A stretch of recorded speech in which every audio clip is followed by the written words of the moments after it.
Hi folks, this is All the Fruit. Today I'm foraging in the coastal town of Benicassim at the eastern coast of Spain, north of the city of Valencia, along the Costa de Azahar. This is the tourist area which is named after the scent of the orange flowers. Well, since Valencia is the biggest producer of oranges in Europe, and of course also one of the big tourist destinations, why not combine both? And yeah, good name. Well, here I am between basically the densely built up part of Benicassim and the touristy part, and I'm gonna forage in the touristy part because it's much greener. Well, here in between the greenery is actually made of plastic. Yeah, I know folks, people trample the grass and you have to water and fertilize it and stuff. But is it really the right decision to replace it with plastic grass? It almost looks like we had some rain during the night, but I'm not buying this. Por una ciudad más limpia. I kind of suspect the water is coming from here. Yes, and it's still dropping. Yes, unfortunately no rain tonight, but they just washed the parking lot. Why am I saying unfortunately? Well, it's at the end of April. We are basically at the end of the 6-month-long rainy season. So why am I saying unfortunately it didn't rain? Well, because it didn't rain. There was no rainy season, no 6-month rainy season. There were a couple, I wasn't here, but there were probably a couple quite weak rains. Look at that. An olive grove. Yeah, now the monoculture here on the coast is tourism, and the monoculture in the areas behind it is oranges. But there's still a couple old olive groves. But look at the vegetation. That's what you expect the vegetation here to look like in August when the tourists are coming. But it's April. The grass should be waist high, lush, and basically impossible to cross. Yeah, that's a crazy thing. Wherever I've been in the last years in the world, I can count the places that were not in a drought, in a severe drought, on the fingers of one hand. Everywhere else I've been, Canary Islands, Spain, Italy, France, Germany, Bulgaria, Southeast Asia like Borneo, big drought and bad fruit harvests. Yeah, and when there is a big drought and bad fruit harvest on the Spanish coast, all of Europe is suffering. Well, whatever happens to the fruits on the Spanish coast, Europe is suffering. We had harsh frosts, 2 winters ago, and I said the veggie prices are gonna jump immediately, the fruit prices are gonna be high for a couple years, and the olive oil prices will stay unaffordable for decades. And that happened. The veggie prices doubled because the veggies on the Spanish coast froze. But veggies, you can replace them within a couple months. The fruit prices are still quite high because a lot of fruit trees, you need a couple years to replace them. And the olive oil prices have tripled, and they're gonna stay high. Well, here the olives survive, but in inland locations where they grow them in giant modern plantations, a lot of them died or froze back at least. So whatever happens here, drought, frost, storms, torrential rains, all of Europe suffers. So always pay attention what happens on the Spanish coast because it affects hundreds of millions of people. Now let's see what has survived the drought. Well, thick berries. Westerners usually say the fruits are not edible. A lot of Asian and African peoples disagree. But anyways, they are not in season. The beautiful flowers are here, but not the fruits. Also here we have a feral olive bush, which looks a lot like the wild olive, like Olea europea var oleaster. Look, those short green leaves, and those basically spiny twigs while the olive cultivars usually have longer, more silvery leaves and also longer and not spiny twigs. You can see this a lot in the Western Mediterranean where the olive is not native. It comes up from rootstock, from suckers from rootstock, or where birds or other animals drop an olive seed.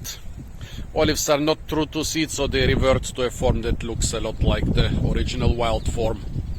This kindergarten is planted with mulberry trees. For centuries, the mulberry trees used to be the most important crop in many areas of Spain and of other parts of Europe.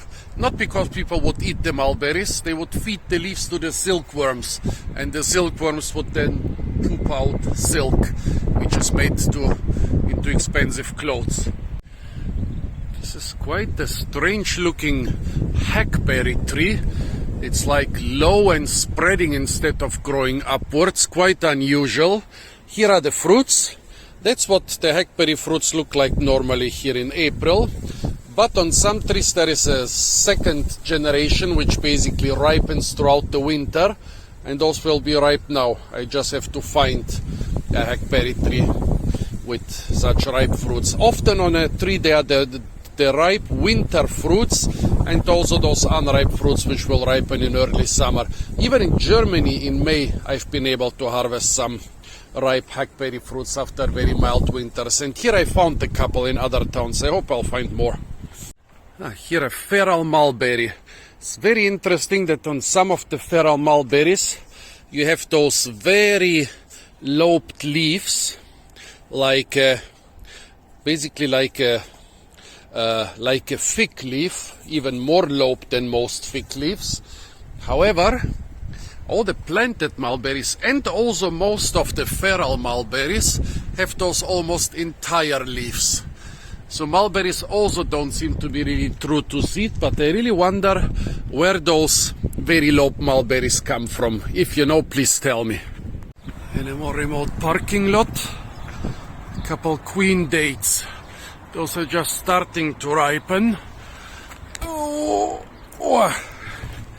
But I think they will not be sweet enough.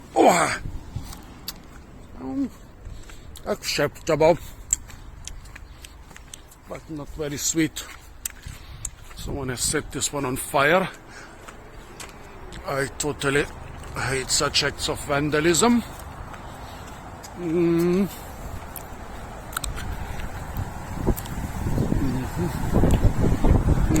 Here are more ripe fruits, but they are well guarded by those two doggies. Couple more here. Yep, placed neatly next to the doggy poo. Oh, so this cute yellow thing, that's what I need for fruit harvesting. A little bit too short with my 1.94 m or 6 foot 4 inches. But I might just be tall enough to get those here.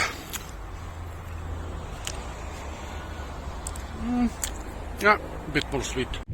Oh, a very drought-stricken lily-pilly next to a beautiful,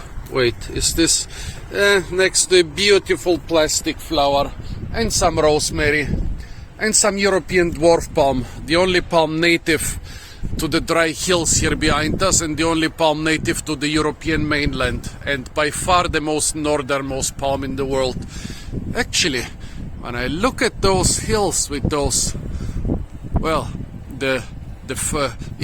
let's do a little bit of geology. You see the first low row of hills is white. I guess this is limestone. Then behind them there are red hills. This could be red sandstone, which I found here in the area. And then on the hills behind them, like the one with the TV antenna, there seems to be red stuff on the lower part and white on the higher part. So it's possible that we have one low layer of limestone, above it a layer of sandstone, and above it another layer of limestone. However, when I look here to the left, it seems to be more complicated. See this one mountain here in the middle? It's white on the left and red on the right. So everything doesn't seem to be very much layered. Why is this important? Well, like geologically it's important because the limestone is forming inside tropical seas. This limestone was formed in the Tethys, in the basically the sea that was here before the Mediterranean, and it was much more tropical, and that's why most of the Mediterranean countries are made up of limestone. Those are corals and algae and other things from the tropical sea. While sandstone was formed under desert conditions. So if you look at those rocks, you can see which were formed under what conditions. I'm assuming it's sandstone because I saw such pink sandstone like 40 kilometers away in the mountains. But also it's very important for vegetation. Sandstone will retain more water. Both sandstone and limestone are forming pretty poor soils, but basically on limestone the soils are even drier. Also you will have very different plants on limestone and sandstone. And here in the Mediterranean and in most of Europe, the plant diversity on limestone will be much higher than on all acidic rocks. Maybe because right here in the Mediterranean, where the most important centers of biodiversity are, most of the soil is limestone. And also if you are foraging, you will find different resources on limestone than on sandstone. And also especially on limestone you will not find water in the higher parts because all the water percolates to the limestone in the lower parts. And also because of the different water permeability, the exact seasons where you will forage those resources are different. On limestone usually everything will be developing a couple weeks earlier due to the lower humidity because all the water disappears. So folks, always check the color of the mountains. They can tell you where to find what part of resource, what kind of resources.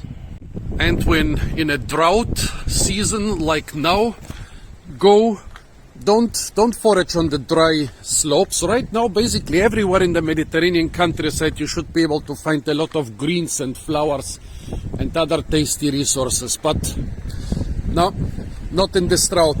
Go in the riverbeds, go on agricultural land, go in parks and private gardens. Well, don't steal from agricultural land and parks and private gardens, but that's where you will find the greenery. Also here, another important tree. See this tree here, where the plastic is hanging in the branches? See the rugged bark? This is an oak. To be precisely, a cork oak. Well, when you make wine, you put it in a bottle and you put a cork on top of it. The cork is made from the bark of this tree. And cork oaks don't grow on limestone soil. They grow only on acidic soil. Which means that this limestone here cannot be too dominant. Most of the, well, we are here in a floodplain, in a coastal floodplain. Basically this was sea, and then the rivers and creeks brought mud and rocks and sand down from the hills and basically filled up the sea here. So we can deduce that most of the hills in the background are not limestone hills but are acidic hills, because if all or most were limestone hills, the material which got flooded down here would also be mostly limestone, and then the cork oak would not be able to grow here because it cannot grow on carbonate rich soil, which is limestone soil. Here we see a couple palms, the Canary Island date palms. Here again some dwarf palms, which are a little bit bigger, and here those should be two different species of either Washingtonia or Sabal. Either what is Washingtonia called in English? Fen palm, desert fen palm, or cabbage palm. Well, cabbage palm, the name says it, and the desert fen palm is just as tasty. They have very tasty hearts of palms, also very massive, very big ones. You harvest one such big tree, you can eat for days, but of course you also kill the tree. And here sycamore, but we'll cover this later. Here we have another very important oak. No, you don't make corks with it. This is the home oak, Quercus ilex, the most important plant in the Mediterranean. Basically, wherever you have forests dominated by Quercus ilex, you have Mediterranean climate. Because this also grows on limestone, and it's a lot more dominant. On acidic soil, often the cork oak is dominant, maybe because it was favored by farmers, but this is much more common because limestone soil is much more common. See the acorns lying on the ground? Those used to be a very important food for Stone Age foragers. And nowadays they are still an incredibly important food. Millions of people in Europe rely on them. Well, mostly on the holm oak, also on a couple other species. Mainly here in Spain and in Portugal, but also in other Mediterranean countries, millions of pigs are being driven into the oak forests in autumn. This used to be done all over Europe, but in countries like Germany it's illegal now. But here in the Mediterranean they drive those pigs, usually small black pigs, which look like little wild boars, but actually domestic pigs. They drive them into the oak forest, they fatten them up on the acorns for a couple weeks or months, then they slaughter them, and the ones from the small, and the hams from the small black pigs, which have roamed for months freely in the forest and eaten acorns, are considered the tastiest ones and sell for high prices. That's why basically those oaks are still, well, the Europeans wouldn't starve without them, but I'm sure the people would still say they are crucial to their nourishment here, because they really like the very high quality, expensive little hams from the black acorn fat pigs. A yellow lemon tree, also a very important crop here in the Mediterranean. The Italians bred the lemon from the citron and the sour orange, and it's even more popular in Italy, but also here in Spain, of course, you have millions of lemon trees. Limes are not, well, limes are a recent introduction to Europe. Before that they just, well, no, I wouldn't say a recent introduction. Europeans knew about limes for a long time, but they used the lemon until a couple decades ago. Loquats. Well, the citruses like lemons, limes and oranges usually ripen throughout the winter, thus replacing a big gap in the fruit season, filling a big gap in the Mediterranean fruit season. The first spring fruit is usually the loquat. See how it's covered with those little yellow fruits? This is quite a tiny variety. There are much bigger ones. It comes from China and Japan, and it replaced another very important gap in the Mediterranean fruit season. Like before the people in the Mediterranean had all those citruses in winter and the loquat in spring, the fruit season didn't go all year round. Now it does. And here the Chinese jujube. Oopa! And here a doggy. Don't eat me, don't eat me. Well, the Chinese date or jujube. It's kind of a popular-ish fruit in Europe, but I haven't seen mass cultivation here. Some people have one or two in their gardens. In China they produce it on a giant scale and export the dry fruits throughout the world. Here another very tasty thing, the queen palm, Siagrus romansofiana. Well, the other palm behind it could be a king palm or something different, but the king palm is not edible. The queen palm has very tasty fruits, and some which are well watered even have ripe fruits right now. Let's find some of those, because nobody will mind if I forage a couple of handfuls, because nobody except for me is eating them. They're bad.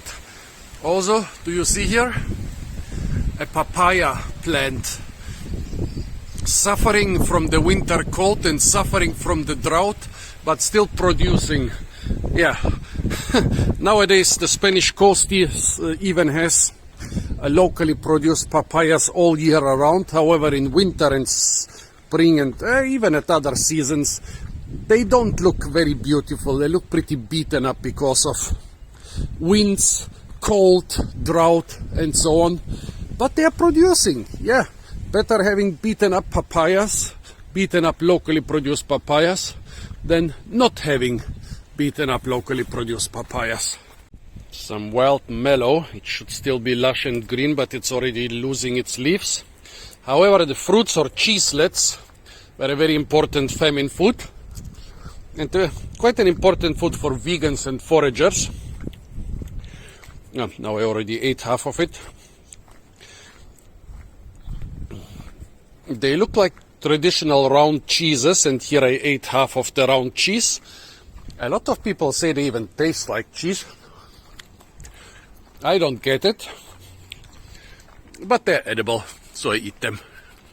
Bougainvillea, well, flowers or petals are edible. Those are neither petals nor flowers, those are leaves. The flowers are those little tubular things, the big showy things on the bougainvillea are leaves, and they are very dry and papery, even drier than paper. By being edible, people mean they are not toxic. You can put them on top of foods, but apart from the beauty, they don't add anything. Here a pear tree, the last flowers. You can see that it had a lot of flowers, but only formed a few fruits. At least this one is being watered and it's covered with lush leaves. Most pears I saw around here are dying because of the lack of water. Speaking of dying, they watered the pear, but didn't water all those things here. Those seem to be cottonwood, some Populus alba or something like that. They're actually quite well adapted to the desert-like climate, but they are suffering. They should be covered with green leaves just like the pear. If even those things are suffering, then we are in deep, stinky trouble. Head first. Lamb's quarters. It's taking advantage of the man-made geology and orography of the area. We are in a drought, so why is this thing quite green in such a desert where nothing else grows? Well, the surface of the road is slightly curved so that the water can run off to the side and then disappear into the gullies. And this plant profits from the fact that all the water from this street does not evaporate, but flows here to the ground. And then apparently enough of this water percolates into the cracks here so that there is enough moisture for it to grow. And also because here is the sidewalk, here is the road, it takes advantage of this little corner here. Yeah, that's why a lot of plants will grow along roads. Along roads often it will be greener than the surrounding areas in times of drought. And actually I've seen, especially in Borneo, people taking advantage of this and growing a lot of crops right on the roadside, right 1 meter wide on the roadside.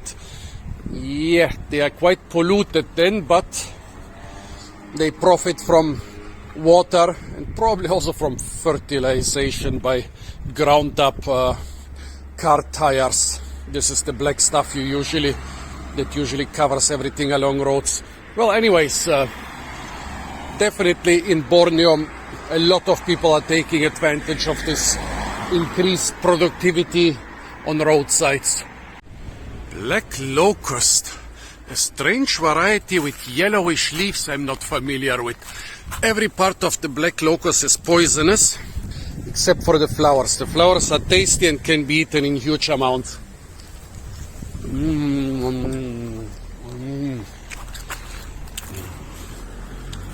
Sweet and with the flavor of peas.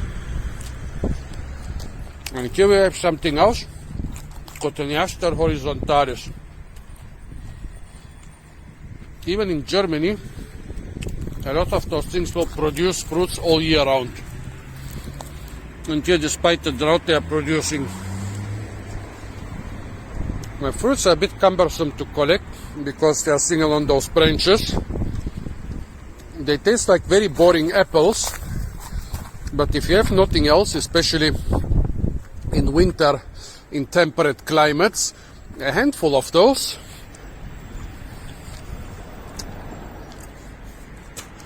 is better than no fruits at all. By the way, folks, when you see me walking through Europe, Africa, Asia, well, I haven't done videos in America yet, but I've been munching on a lot of stuff in America. And munching everything in the jungle, in the parks, in the gardens, this is the result of decades of experience and also a lot of luck. Actually, if you go through any countryside or any cityscape, landscape, seascape, whatever, and munch on everything, your chances of dying are pretty high. Look, for example, at this inconspicuous little hedge here. This is oleander, Nerium oleander. Even small amounts of the leaves, branches, or flowers or fruits will kill you. So don't just munch on random stuff. Only munch on stuff if you are sure that it is edible and that you have identified it with a lot of certainty. Otherwise, you're gonna suffer, or maybe you're gonna stop suffering very quickly. When I was a kid, at kindergarten age in Sofia in Bulgaria, my parents and grandparents taught me one of the most important rules of foraging.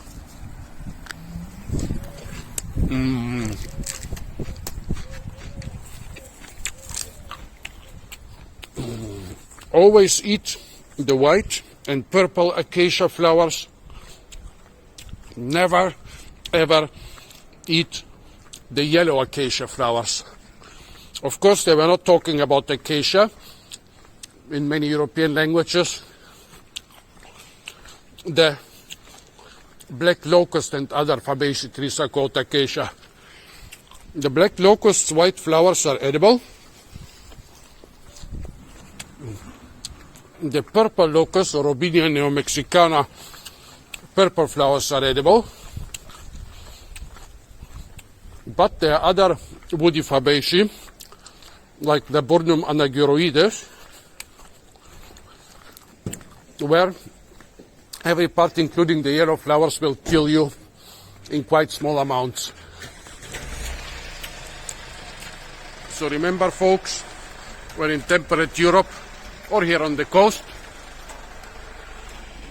Black locust and purple locust flowers are edible, but you see yellow fabaceae trees or shrubs, stay away from them. Beautiful. Those Arabian date palms are flowering. The Arabs brought them here as a fruit tree. In south of here there is a town called Elche, which still has the only large-scale commercial date production in all of Europe. Here next to them is the Canary Island date palm. The Spanish brought this from the Canary Islands, and now it's a very popular ornamental tree in the Mediterranean. In many areas it's more popular than the Arabian date palm. However, I would say that this tree definitely has weevils. See the big leaves, and then there are small erect leaves, but nothing in between, no big erect leaves. That's a sign of weevils. Let's check out the other palms. Nah, they don't look like they have obvious signs of weevils. But see those metal collars? They are against rats and other pests. Basically, a lot of mammals have claws. Basically, most mammals except for humans and whales and stuff. And animals with hooves. Most mammals have claws, which are very good for climbing on wood or bark. But their claws fail when they try to climb on vertical, smooth metal surfaces. That's why it's very popular to put those metal collars around palms and also around durian and other trees if you really do not want small mammals to climb them. Hibiscus flowers, this is probably Hibiscus rosa sinensis. Hibiscus flowers are edible and very tasty. There is the sea and some not very small Peruvian apple cactus that way, but there is something which could be a fruit orchard this way. Let's go this way first. Not really an orchard, but there is a fig tree, very popular Mediterranean fruit, not in season yet. And a plum tree. This is a cherry plum, an ornamental variety with red or purple leaves, pink flowers, and also reddish purplish fruits. The color doesn't matter, those are totally edible plums. And here is Melia cedera, the toxic paternoster tree.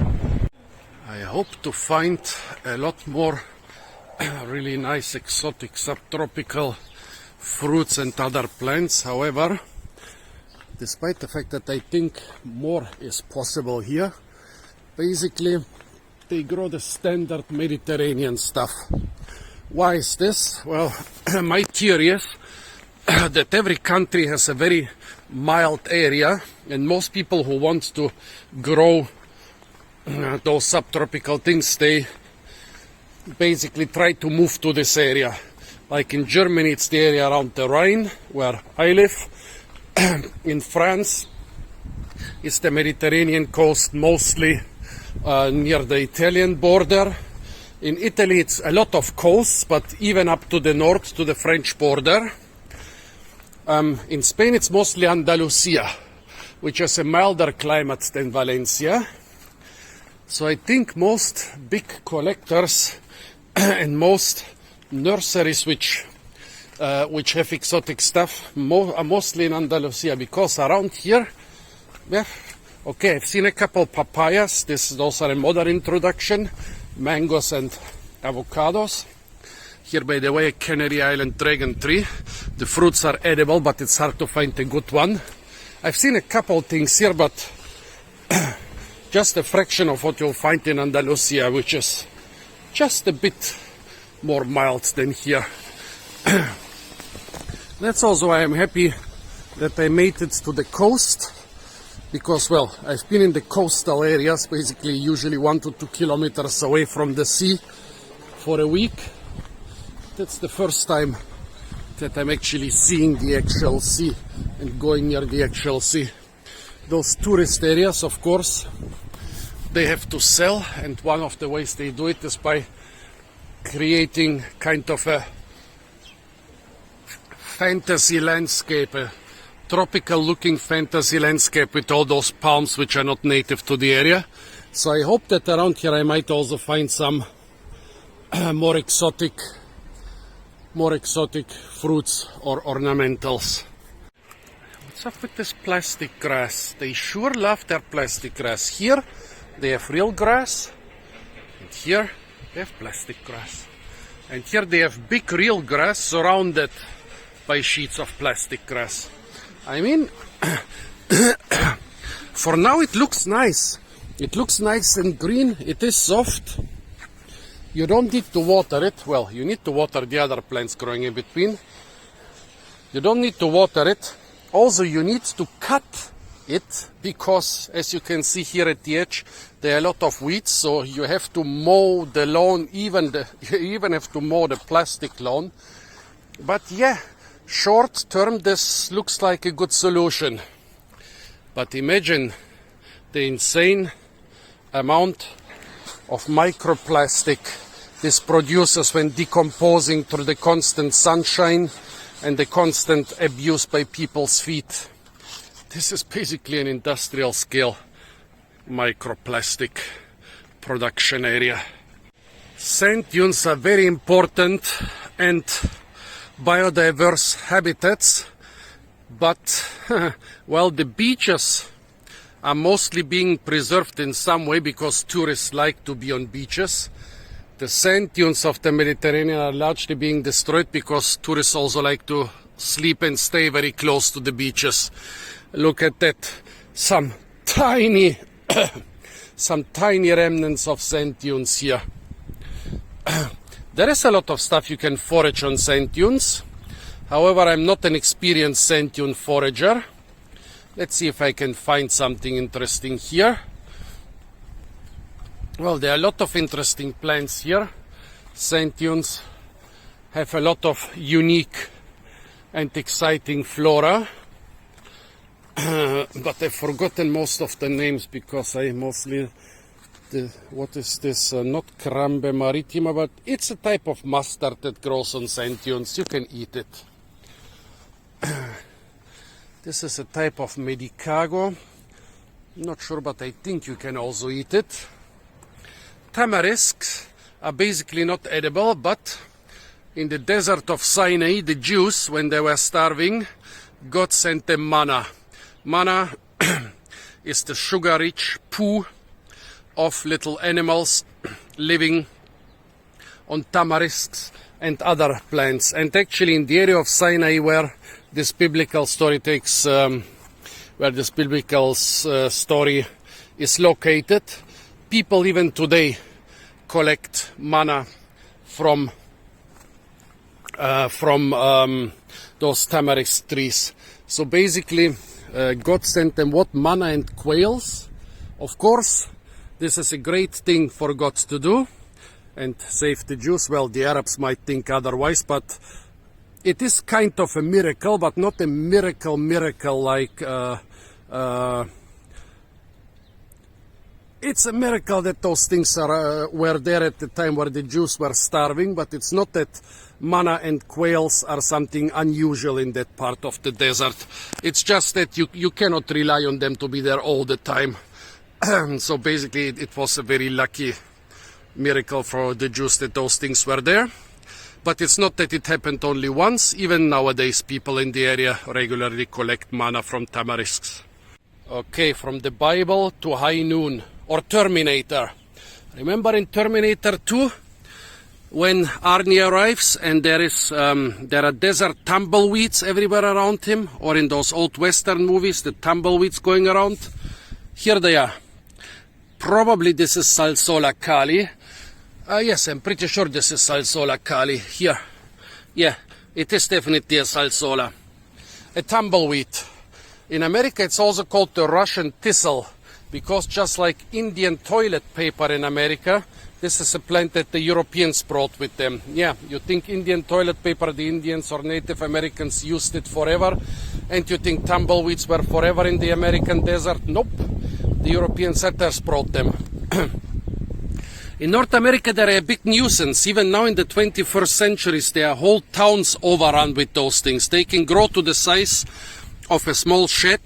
They are very spiny and they hurt. However, historically they have been used a lot. Tumbleweeds and other related, tumbleweeds. Most of them tumble actually. Well, some of them are also flat. A lot of those Chenopodiaceae or lamb squatters relative have been historically used. First as a green vegetable.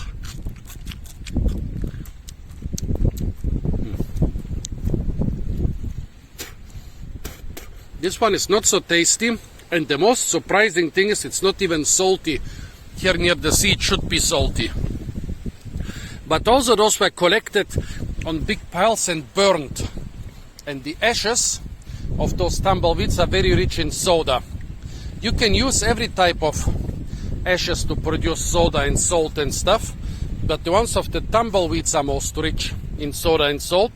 So they were basically foraged by people, yep, also in Spain, also on the islands of the Spanish coast, everywhere where it's salty and nothing else grows properly. They were foraged in huge amounts, burned on large piles, and then shiploads full of the ash of the soda-rich ash were sold for soap production and for a ton of other things you need soda for. Actually, most probably this is not even Salsola Kali, the ones from which you get kalium, or as our friends from the 13 colonies say, sodium. But this is Salsola soda. Do you realize something? Kalium? Well, no. Sodium is natrium. Kalium is potassium. Well, so the two most common species of tumbleweed, one is called Salsola Kali, the other one Salsola soda. So one is named after sodium and the other one after kalium or potassium. Potassium, potash, and what you get from potash? Soda.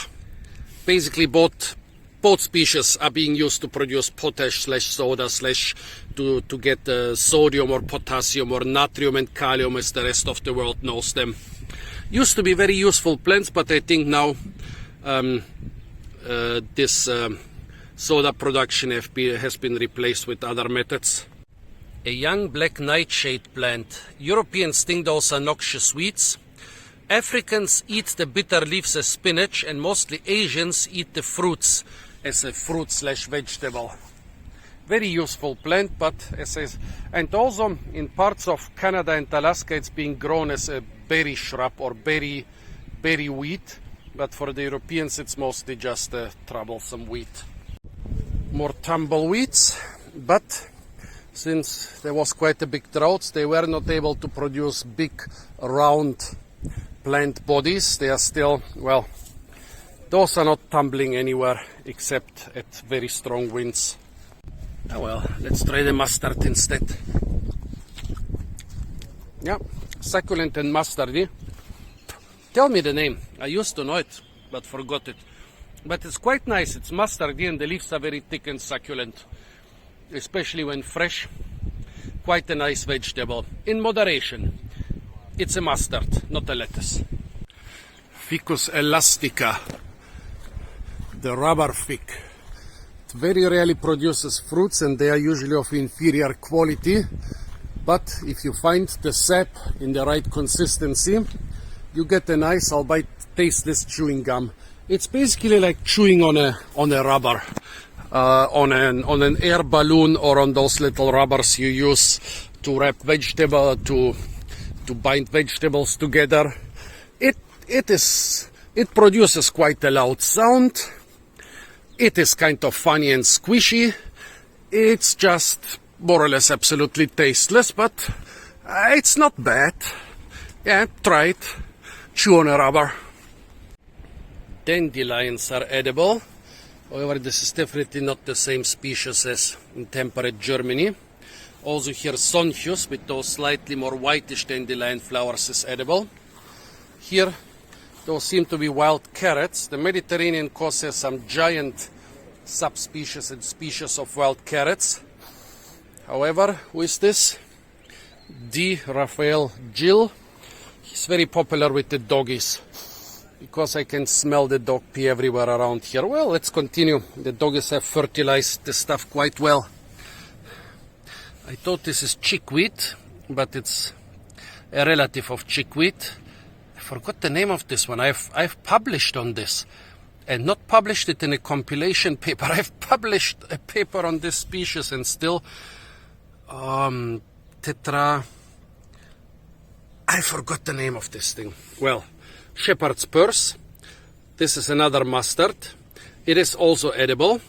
The fruits, the flowers, every part that it's not too tough. The Chinese like to put the leaves, and because the plant is so small, mostly the whole plant, into dumplings with pork. Now look at the difference. A group of palms around the shower. They are thriving. Behind the shower there is one of those little feet washing things. Here somebody thought we're gonna be clever. There is another of those feet washing things, but no shower. We'll plant a couple palm trees. The water from the foot washing thing should be enough. Nope. Apparently not so many people wash their feet. Let's go to the shower thingy. Yeah, here the combined water from the shower and the foot washing thingy is enough to sustain those palms. And in the stabilized sand around their trunks, also to sustain a lot of weeds. Over there, just the foot washing thing is definitely not enough, so those palms died completely. Yep, here the same thing, it's working more or less. One shower and one foot washing thingy. Over there, another shower and the foot washing thingy. So I guess now they learned that shower plus foot shower are enough to sustain a group of palms. Well, in this case, barely enough, but it is working. So yeah, they learned something from their miscalculation over there. Still, planting a couple palm trees without installing a sprinkler for them and just relying on the normal foot shower, it's actually a clever thing. It's a small investment. The sprinkler plus the water would be a much bigger, or the the irrigation plus the water would be a much bigger investment. It's a small investment. It backfired in one spot. It worked in a couple other spots. I have to give them a lot of points for ingenuity, and also because it worked in most spots. Just we learned that you basically need two independent water sources with the number of tourists you have here for enough of them to shower or wash their feet. Kafir fig. Yeah, I know that's another one of those names which are not considered politically correct anymore, but I don't know what else to call it. Should be Carpobrotos acinaciformis. Very popular ornamental because, well, it is very beautiful. It can tolerate salt spray. It is succulent. That means in winter it usually suckles up enough water for nice flowering in summer when the tourists come. And the fruits are supposed to be edible. However, I've never found well-developed edible fruits. It's also very noxious, invasive, well, because of all those reasons. Because it is very beautiful, so it's planted around the coastline as an ornamental. It can survive the drought because it's succulent. And also, it's incredibly heavy. I've talked to people who do habitat management, who are removing it from beaches and sand dunes. They said this is an incredible amount of stuff, like truckloads and bulldozer shovels full of this thing. It's many tons. You want to remove a big population of those things, tons and tons and tons and truckloads of stuff, and even after that, even small detached pieces like this one can grow into whole new big clusters, almost impossible to remove. I wonder if it's edible. Some Isoischia are edible, but I've only found that the fruits in Africa are edible, but here in the Mediterranean it's a very common invasive, but I've never seen proper fruits. Maybe we lack the proper pollinators, or maybe those all clones of one single plant and we lack genetic diversity for pollination. Tell me, have you ever had Carpobrotos fruits? I'm very interested in what they taste like. I've checked thousands of those things and never found a ripe edible fruit. Plantago. I would guess that around here it should be Plantago lagopus, but especially in Spain there are so many species. Well, they are all edible. Every part is edible. But right here the smell of doggy peas again overwhelming. Also a mellow, could be Malva sylvestris or Malva neglecta or some other species. Some other random mustard. That's the good thing about mustards. Well, here another yellow mustard. Mustards, sonchuses, plantagos, mellows. There are so many species, but basically, you know, they are all more or less edible. The most that will happen to you, that they either taste bad or they taste of dog pee. I must say I'm really a little bit disappointed after what I'm used to from the Andalusian coast, like 200 kilometers to 300 kilometers further southwest, especially from the Canary Islands. This here is quite boring. Yeah, your climate is a little bit harsher, but still, vegetation is quite boring. I would take this Ficus benjamina or whatever and make a bonsai out of it. It doesn't feel well here. I'm a bit disappointed about the fruit diversity. I mean, okay, it's true that here for a century or more the cash crop was just oranges and everything else was a little bit neglected, but still it's just standard Mediterranean stuff. Also here, let me show you how basically geology and hydrology, well, basically mostly hydrology and climate of an area influence the way they are building things. See this? Those are roads. And if you don't pay attention and drive here with your car, you're gonna get stuck under those low bridges. Basically, yeah. What is a road? What is a canal? or what is basically a water runoff. Rains are rare here, but often they are heavy and sometimes even catastrophic. So here we have this road, which seamlessly, yes, there is a seam, okay, which with just a little seam turns into a rain and storm water drain. It's quite impressive. This is quite typical here in the Mediterranean.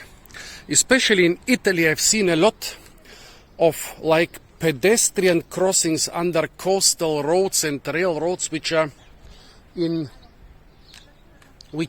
such water drains. So basically this thing would be 2 or 3 meters tall and pedestrians would be able to cross here.